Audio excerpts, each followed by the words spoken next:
ವಿಜಯಪುರ ತಾಲೂಕಿನ ನೀಲೂರು ಗ್ರಾಮದಲ್ಲಿ ಉತ್ತಮ ಮಳೆಯಾಗಲೆಂದು ಗ್ರಾಮಸ್ಥರು ಭಾವೈಕ್ಯತೆಯ ಸಂಕೇತವಾಗಿ ಜೆಂಡಾ ಮೆರವಣಿಗೆ ನಡೆಸಿ ವಿಶೇಷ ಪ್ರಾರ್ಥನೆ ಸಲ್ಲಿಸಿದರು. ಗ್ರಾಮದ ಶ್ರೀ ಮೈಬೂಬ್ ಸುಭಾನಿ ದರ್ಗಾ ಶರೀಫ್ನಲ್ಲಿ ವಿಶೇಷ ದೂಹಾ ಅಂದರೆ ಪ್ರಾರ್ಥನೆ ಸಲ್ಲಿಸಿದ ಬಳಿಕ ಜೆಂಡಾ ಮೆರವಣಿಗೆಯನ್ನು ಗ್ರಾಮದ ಪ್ರಮುಖ ಬೀದಿಗಳಲ್ಲಿ ಭಕ್ತಿ ಭಾವದಿಂದ ನಡೆಸಲಾಯಿತು. ಮೆರವಣಿಗೆಯ ವೇಳೆ ಗ್ರಾಮಸ್ಥರು ಪರಸ್ಪರ ನೀರು ಎರಚಿಕೊಂಡು ಉತ್ತಮ ಮಳೆಯಾಗಲಿ ಹಾಗೂ ಗ್ರಾಮದಲ್ಲಿ ಸುಖ ಸಮೃದ್ಧಿ ನೆಲೆಸಲಿ ಅಂತ ದೇವರಲ್ಲಿ ಪ್ರಾರ್ಥಿಸಿದರು. ಹಿರಿಯರ ಪ್ರಕಾರ ಈ ಆಚರಣೆ ಹಲವು ವರ್ಷಗಳಿಂದ ಗ್ರಾಮದಲ್ಲಿ ನಡೆದುಕೊಂಡು ಬಂದಿದ್ದು, ಹೀಗೆ ಶ್ರದ್ಧಾ ಭಕ್ತಿಯಿಂದ ಪ್ರಾರ್ಥಿಸಿದ್ರೆ ಉತ್ತಮ ಮಳೆಯಾಗ್ತದೆ ಎಂಬ ನಂಬಿಕೆ ಗ್ರಾಮಸ್ಥರಲ್ಲಿದೆ.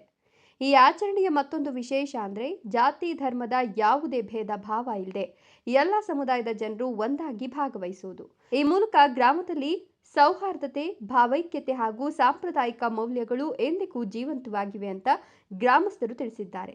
ಜೆಂಡಾ ಮೆರವಣಿಗೆಯು ಗ್ರಾಮದಲ್ಲಿ ಸಾಮಾಜಿಕ ಸಾಮರಸ್ಯ ಮತ್ತು ಧಾರ್ಮಿಕ ಸಹಬಾಳ್ವೆಯ ಪ್ರತೀಕವಾಗಿ ಹಲವು ತಲೆಮಾರುಗಳಿಂದ ಮುಂದುವರೆದು ಬರ್ತಿದೆ.